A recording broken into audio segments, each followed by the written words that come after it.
6:03 en todo el Perú. ¿Cómo están? Muy buenas tardes a todos aquellos que recién se incorporan a la señal de @radio. Estamos en Causa Común y nos puedes seguir en el Facebook como @radio y en el Twitter como @radio. Lo que ya les estaba comentando antes de irme a la pausa, el caso de Heidi Glendy Quiñones Torres, una chica, 18 años, tan solo 18 años, estudiante de enfermería, lamentablemente falleció estrangulada por su propio enamorado, Jorge Guamán Solano, de 25 años. Lo que ha pasado con esta señorita, obviamente es un caso más de feminicidio. Ella ha estado desaparecida desde el pasado 1 de enero, salió a una fiesta con sus amigas, nunca más regresó. Se encontró con este señor que ya de por sí la había maltratado en anteriores oportunidades. De hecho, la familia tuvo que convencer a la señorita para que viaje a Cajamarca y pueda olvidarse y pueda estar lejos de este señor, pero ni siquiera esto pudo evitar lamentablemente el fallecimiento de esta manera de Heidi Glendy Quiñones Torres, porque este señor ha actuado con una sangre fría de verdad impresionante, ha acompañado a la familia a las vigilias, a las misas, a pegar al padre, le decía hay que pegar la foto de Heidi en los postes, por las calles, alguien debe saber. Enviaba mensajes de texto a la madre de Heidi, haciéndole creer que ella se encontraba en la casa de una amiga, cuando Heidi había sido ya asesinada por sus propias manos y había sido sepultada de forma artesanal en el jardín de ese señor. O sea, es en realidad increíble, pero lo que en este caso prevalece y lo que siempre es recurrente es casi el móvil, ¿no? El móvil, porque la señorita terminó la relación con ese señor y él no encontró mejor manera de responder, ¿no?, a esta decisión que acabando con la vida de su ex enamorada. Para hablar de este tema, me acompaña en esta oportunidad Liz Meléndez, directora del Centro de la Mujer Peruana Flora Cristán. ¿Cómo estás, Liz? Qué gusto recibirte por aquí en @radio. De igual manera, muchas gracias por la invitación a dialogar sobre este tema tan preocupante, ¿no?, como es la violencia contra las mujeres. Ahora, ¿cuánto se ha avanzado, Liz? Porque es cierto que hay un sinnúmero de casos, porque estamos hablando de feminicidio, que es probablemente lo más terrible que pueda haber en ese tipo de temas, pero lo que ocurre todos los días, el golpe, el maltrato, el insulto, y que de repente no se llega a denunciar, que de repente se guarda entre cuatro paredes, pero ¿cuánto se ha avanzado para disminuir eso? Bueno, mira, en realidad, y contrariamente a lo que a la percepción que existe en la población, sí se ha avanzado muchísimo. Se ha reducido en la lucha de la violencia contra las mujeres. Nosotros es cierto que hoy en día podemos conocer lo que es la violencia contra las mujeres, pero antes ni siquiera se hablaba. No, nada. Es más, el término violencia familiar hasta el año 93 no existía. No existía ni siquiera el concepto de violencia familiar, ni el concepto legal, digamos, de violación en el matrimonio, lo que hoy no, sí para nada, era algo pues ¿no? Natural de repente. Entonces, que las mujeres sean forzadas. En los últimos años, ¿no?, en las últimas décadas, se ha empezado a hablar de la violencia contra las mujeres y efectivamente también la sociedad ha ido avanzando en rechazar e indignarse ante este tipo de hechos, que no es que sucedan recién o nunca hayan sucedido. Lo que pasa es que antes no se veían, no se hablaban, no se denunciaban. Aún ahora, según las estadísticas nacionales, solamente el 25% de casos de violencia se denuncian. O sea, de lo que nosotras vemos en las los medios, ¿no? los medios, es el 25%, o sea, y mucho más. Evidentemente, los casos de feminicidio son una muestra de la gravedad, de la magnitud, de la crueldad, de lo que implica la violencia contra las mujeres, como una situación, como un hecho estructural, como un problema que va mucho más allá de una relación o de determinadas personas, sino que impregna casi todas las relaciones sociales que tenemos, ¿no? Entonces, eso es algo en lo que tenemos que caer en conciencia. Ahora, pero ¿no crees que de repente lo que hace falta de parte del Estado es entrar con una campaña agresiva para cambiar la mentalidad también de las mujeres y no solamente de los varones, que son los principales agresores, porque si hay un agresor también hay otra persona que está permitiendo ser víctima. Sí. Ahora, no hay que cambiar esa mentalidad desde las madres de familia, de las niñas que están ahí pequeñitas, en el sentido de que no se puede permitir ningún tipo de violencia hacia ellas, porque esto es recurrente en el caso de los casos de feminicidio, valga la redundancia, cuando la señorita decide terminar la relación, ese señor decide acabar con su vida. Pero previo a eso ha recibido ya amenazas, insultos, golpes. Mira, efectivamente, el Perú ha avanzado muchísimo en el plano normativo, ¿no? Ya.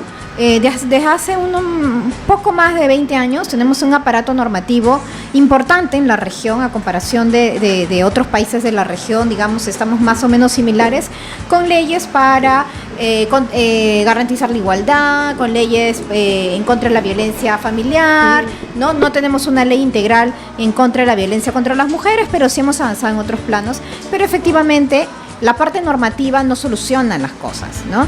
Y lo que sí efectivamente, y ahí sí estoy completamente de acuerdo contigo, es que tenemos que avanzar hacia una acción más concreta en la prevención de lo que es la violencia contra las mujeres. ¿Se ha avanzado, Crelis?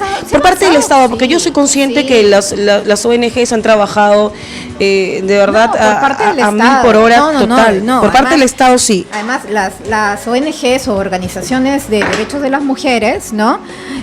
No trabajan, el trabajo de las organizaciones está orientado a que el Estado cumpla con su labor. Hacerle seguimiento fiscalizador. Hacerle el seguimiento al que el Estado cumpla con los servicios que tiene que dar, cumpla con la atención a la violencia. Y efectivamente se ha avanzado. Es que yo no puedo decir que no se ha hecho nada, que falta muchísimo por hacer.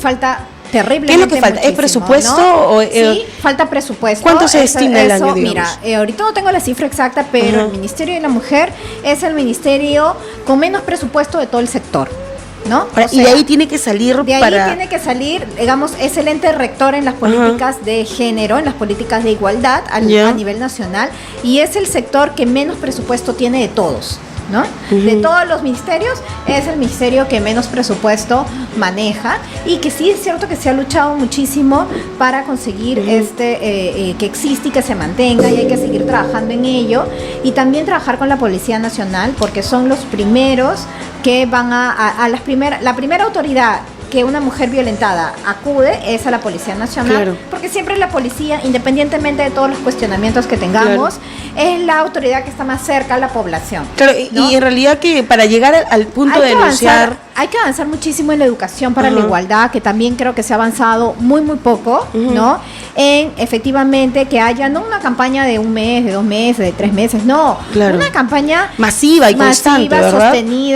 sostenida en los años, y que coloque sobre todo a las mujeres como sujetas de derecho. Ahora, y desde el colegio, ¿no? Desde el colegio no solamente a niñas y niños. Cuando hablamos por ejemplo, del machismo, no solamente hablamos de los hombres, hablamos de una forma de pensamiento que está en hombres, en mujeres, que está impregnada en las instituciones, que está en los medios de comunicación, está en la publicidad, está en todo lo que nos rodea. En la publicidad la mujer se utiliza como un objeto sexual. Efectivamente. Entonces, partiendo de ahí, primero de reconocer que este no es un problema ni de culpables solamente hombres, ni de solamente que le concierne atender a las mujeres. Es un problema tan estructural como las relaciones sociales mismas. Entonces tenemos que atender esto por diferentes flancos. Nos acompaña también el doctor Álvaro Peláez Vives. Él está viendo justamente el caso de Heidi Glendy Quiñones Torres, es el abogado de la familia. Este caso en realidad pues nos ha llamado mucho la atención. Es penoso lo ocurrido con esta señorita, 18 años, una estudiante de enfermería, joven en realidad, y todos los pormenores de lo que ha ocurrido con respecto a su fallecimiento, cómo la familia salía a denunciar su desaparición esperando que ella apareciera en cualquier momento. De hecho, recibía a la madre mensajes de texto creyendo que era su hija, que estaba enviándole desde un viaje que se encontraba supuestamente con su amiga, algo que después quedó claro que no era así. ¿Cómo está, doctor? Buenas tardes. ¿Cómo está? Buenas tardes y gracias por la oportunidad. Ahora, ¿cómo va el caso de la familia en el fallecimiento de Glendy Quiñones? Es lamentable. Por un lado, podemos decir de que si bien es cierto se ha logrado el mandato de detención preventiva, que dura los 18 meses que establece el nuevo Código Procesal Penal, sin embargo se ha calificado como el tipo genérico de feminicidio, ¿no? Que establece una pena que no puede ser menor de 15 años, pero tampoco mayor de 25. Sin embargo, hay circunstancias agravantes que muchas veces no están, desde mi punto de vista, legisladas de manera mucho más realistas, por cuanto yo considero que esta persona, por la forma y la actitud que ha tenido al momento de perpetrar ese delito, necesariamente bajo mi punto de vista, debería de purgar una cadena perpetua, como sí lo establece la ley en cuanto al feminicidio. Sin embargo, la ley para calificar el feminicidio te exige necesariamente que concurran dos agravantes en este tema, ¿no? Y si no hay estas dos agravantes, pues no puede haber cadena perpetua. En ese sentido, pues se debe modificar la norma con la finalidad de que estas personas que cometen tamaña aberración sí puedan ser pasibles de una condena de cadena perpetua. Ahora, ¿sería lo ideal, Liz, que se pueda conseguir esto, cadena perpetua? ¿Tú crees que el incrementar las penas va a sentar un buen precedente y va a hacer que disminuyan los casos? Yo no sé no sé si va a hacer que disminuyan los casos, pero en todo caso sí va a dar un mensaje de no impunidad, y eso es importante. Por eso es que se planteó la figura penal de feminicidio, para que justamente, y con la modificación que se dio en el 2013, claro, ¿no?, para que justamente puedan ser juzgados de manera que se lee el contexto específico y se dé un mensaje de rechazo social. Finalmente una norma es para eso, es para sancionar, pero también da un rechazo. ¿La impunidad social todavía está presente en estos casos? Muy presente. Nada más. O sea, desde el hecho que vas a la comisaría, digamos. No, o sea, los casos de violencia contra las mujeres que llegan a sentencia favorable para las mujeres, pues son muy pocos, ¿no? Nosotras mismas tenemos casos de tentativa de feminicidio que incluso el agresor sigue prófugo, ¿no? Entonces también no lo captura, no hay un seguimiento. También es cierto de que independientemente del juicio, también que el Estado no capture a alguien, también tiene que ver con qué mecanismos se han activado dentro de las instancias pertinentes para apresar a esa persona. Ahora, en el caso de lamentable de la joven, ¿no? Yo no sé, pero también podrían ver el concurso de delitos, ¿no? Porque hubo un secuestro. Sí, hubo un secuestro. Y no solamente eso, también hubo un descubrimiento real, ¿no? Está escondido, esta persona se la escondió bajo tierra, Además ha estado 38 días, ¿no? 38 días sepultada. O sea, ahí no puede ni siquiera alegar ningún tipo de emoción violenta ni nada por eso. No, bajo ningún nada. punto de vista, ¿no? O sea, él mismo le ha enterrado, le ha tenido con cal y cemento para evitar cualquier tipo de sospecha, ¿no? O sea, este tipo ha actuado con una sangre fría total, porque él ha acompañado en todo momento a la familia. O sea, la familia que estaba desesperada porque no aparecía esa señorita, y él como enamorado, preocupado, lloraba, buscaba también junto con la familia, participó en las vigilias, pegaba los afiches con la foto de la señorita. O sea, ¿quién iba a pensar que esa persona iba a estar involucrada en la muerte de esa chica, ¿no? Y encima enviaba mensajes a la madre, que la veía desesperada, le enviaba mensajes diciéndole: mamá, estoy con una amiga tal y tal, o sea, para de alguna manera desviar las investigaciones. Pero los familiares no todos han creído en su versión, y creo que fue uno de los tíos que ha advertido un comportamiento un tanto nervioso cuando se hablaba de dónde estaría exactamente la señorita que hizo que finalmente llegara pues a paradero ese señor. Bueno, actuó evidentemente con dolo, ¿no? Definitivamente y premeditadamente, ¿no? ¿Y cómo complica su situación legal aquí, doctor? Eso sí complica su situación legal. Sin embargo, aquí estamos en un tema de que la Fiscalía, al momento de evaluar el tema, tiene que tipificar bien el delito. Ante una mala tipificación del delito, el juez tiene la prerrogativa de poder adecuar el delito. Sin embargo, muchos jueces no lo hacen porque existen muchas razones de jueces temerosos, jueces que no quieren ponerse en contra de lo que diga el fiscal. Y sí, muchas situaciones confluyen a los efectos de que el juez no realice este tipo de actos, ¿ya? Sin embargo, hay que evaluar bien un tema, hay que evaluar todo el contexto, y el juez puede valerse, como lo hacen muchas veces, no solamente en la ley, sino en su famoso criterio de conciencia, que sí lo aplican para algunos casos, pero no lo aplican para otros, ¿no? El criterio de conciencia del juez tiene que estar simplemente bien fundamentado para poderlo aplicar. Sin embargo, muchas veces no lo realizan. Lo cual también ayuda a que esa sensación de impunidad prevalezca, ¿no? Bueno, pero en este caso, ¿no? Cualquier dificultad que tengan con el caso, con cómo se esté tratando, nosotras desde Flora Tristán pues tenemos toda la expertise especializada en abordar estos temas, y cualquier sugerencia que necesiten para también instar también al juez que actúe de manera correcta. Bueno, eso todavía debe estar en la primera instancia. Ni siquiera en primera instancia, pero solamente lo que se está determinando en este momento y se ha determinado el día de hoy solamente es el mandato de detención, ¿no? Todavía no ha empezado.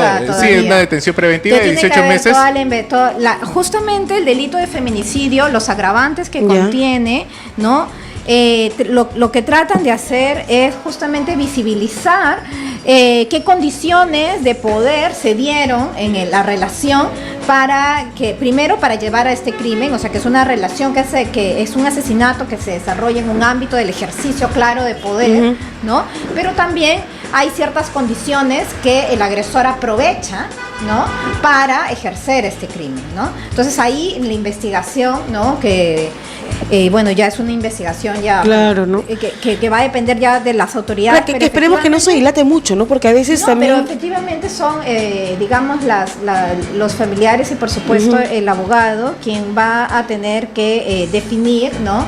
Quien va a tener que dar un seguimiento a cuáles son los criterios que se están utilizando y hacer una vigilancia para que estos criterios sean los más adecuados y se sancione con toda la severidad posible del caso, ¿no? Claro, para sentar un buen precedente, ¿no? Porque como ya nos había comentado en alguna oportunidad, doctor Peláez, usted que ve varios casos similares a lo que estamos mencionando ahora, siempre queda esto en las familias, ¿no? El como luchar, es como si fuera entre David y Goliat, luchar contra un sistema que es un tanto lento, por decirlo de alguna manera, y que no siempre sanciona como debe ser. Eso sí, ¿no? Y como mencionaba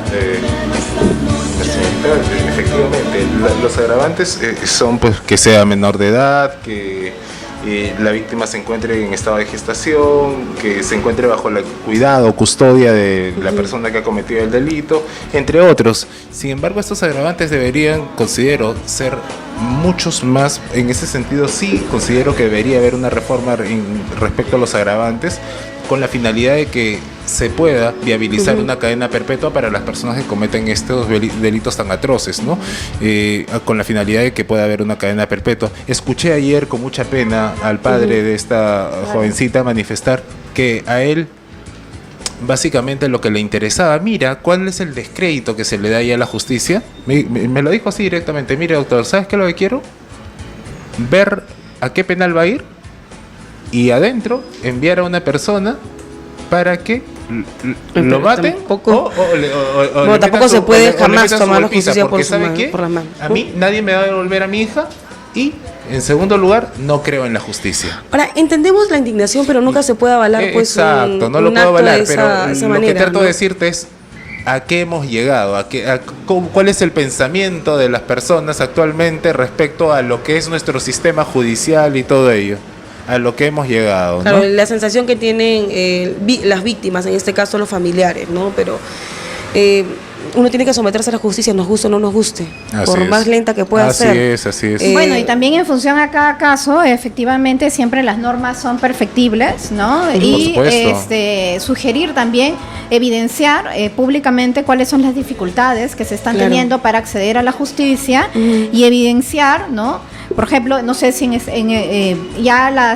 digamos, el médico forense determinará si hubo violencia sexual o no, que me parece que también es un agravante dentro del tipo penal, y también sugerir cuáles son los casos para que se facilite este acceso a la justicia, ¿no? Y por supuesto, entender perfectamente la indignación de los familiares de esta joven, y la sensación de impunidad también algunas veces llegan a decir algunas cuestiones un poco... Es que lo que pasa, Liz, ya para terminar, porque sé que estás con el tiempo, te estamos quitando varios minutos, lo que pasa es que no solamente es el tema de feminicidio, que probablemente sea lo peor que le pueda pasar a una como mujer con respecto al maltrato en sí, sino lo que viene de a poquito, lo que viene desde que nos pasa en las calles con el acoso sexual callejero, lo que pasa desde el solo hecho que te levanten la voz o que te insulten y que eso no tenga ni... Bueno, creo que eso es algo, ¿no?, que uno que tocas y que me parece interesante colocarlo, ¿no? Que es el tema de...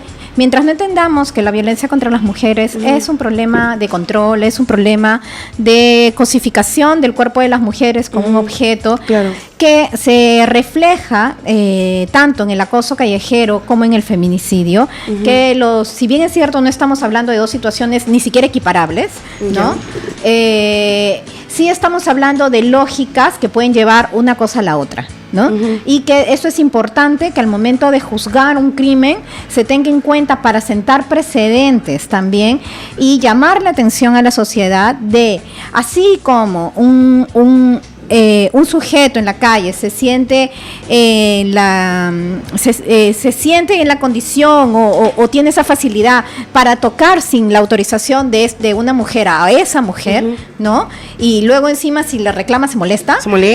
Y te insulta y tanta cosa, ¿no? Hacer para tener esa agresión hacia una tercera, creyendo que ese cuerpo no le pertenece, sino que tú puedes invadir ese cuerpo, esa misma sensación, ese mismo imaginario de control, de posesión, están también detrás de los feminicidios, aunque no con esto equiparamos ningún tipo de cercanía con el hecho, Los ¿no? medios ayudan, estos programas ayudan. No, estos programas que estamos viendo, yo me refiero a los programas que estamos viendo, la verdad, esta marcha que se va a llevar en contra de la televisión basura, que así ha sido denominada, y que el Colegio de Periodistas del Perú está impulsando, esto que vemos en la mañana, tempranito, al mediodía, en la tarde, en la noche, todo el día. Vemos cómo nos hablan de la vida sexual de una señorita que yo no tengo nada que ver con su vida privada. Pero lo vemos. Sí, el problema, yo creo, y yo también he sido bien crítica con esta marcha, sinceramente. Hay una cosa que se llama, como ustedes saben, ¿no?, en los medios de comunicación, es la libertad de expresión, ¿no? Y el problema no está en que se transmita o no, en que hayan estos tipos de programas, el problema es que lo vemos. Ahora, ¿no? yo me voy al lado de que se está criticando. Hay que saber de los hogares, yo pienso. Ahora, hay que saber elegir, hay que saber educar, hay que saber enseñarles a las personas que están a nuestro cargo qué programa ver y cómo interpretar estos programas. Ahora, además que los hijos ven todo lo que nosotros como padres les permitimos, ¿no? Porque si lo dejamos como acompañantes del control remoto, ellos van a hacer lo que quieren con el control remoto, van a ver todo lo que le da la gana cuando no le ponemos ninguna restricción ni explicamos por qué motivo. Entonces también mucho depende de nosotros, coincido totalmente en ese punto contigo. Yo me voy a cómo se está tratando a la mujer ahora. Por supuesto. A eso me voy, a los programas que están hablando de que si está con uno, con otro, no sé con cuánto más, o sea, y después salen los apelativos y los insultos hacia esta mujer. Yo creo que para empezar a cambiar el entorno en el cual queremos vivir y queremos que nuestras hijas o hijos vivan, ¿no? Que es un entorno sin violencia, tenemos que empezar a crear justamente un entorno sin violencia. Primero, establecer relaciones democráticas desde el primer espacio de socialización, que en realidad es la casa, ¿no? Es el lugar en donde vives, ¿no? Tener relaciones democráticas, apostar por relaciones democráticas, y con eso me refiero a saber respetar la autonomía de la otra persona. El feminicidio finalmente, ¿no? Es una negación a la autonomía de una persona, porque lo pueden colocar como celos, lo pueden colocar como incluso celos enfermizos, que muchas veces se han dicho, pero detrás de esos supuestos de esas supuestas afirmaciones está en realidad el deseo de control y la negación de las decisiones de las mujeres. Tú decides, ¿no?, terminar conmigo, yo no respeto tu decisión porque tú no eres una sujeta de derechos con autonomía y te mato, ¿no? Finalmente la violencia es la demostración de ese ejercicio de poder y de control que está permitido por el status quo, ¿no? Entonces, yo creo que sobre eso es sobre lo que hay que reflexionar, ¿no? Y por supuesto, esa es la parte más social, que va a llevar muchísimos años más, ¿no? Y la parte más legal o, digamos, el Código Penal, ¿no? Las leyes penales que están encargadas de, digamos, sancionar este tipo de crímenes como un rechazo justamente a este tipo de conductas, ¿no? Bien, las gracias a Liz Meléndez, directora del Centro de la Mujer Peruana Flora Tristán, y también al doctor Álvaro Peláez Vives, abogado penalista. Vamos a la pausa y regresamos con más temas aquí en Causa Común en www.radio.p, la información al alcance de un clic.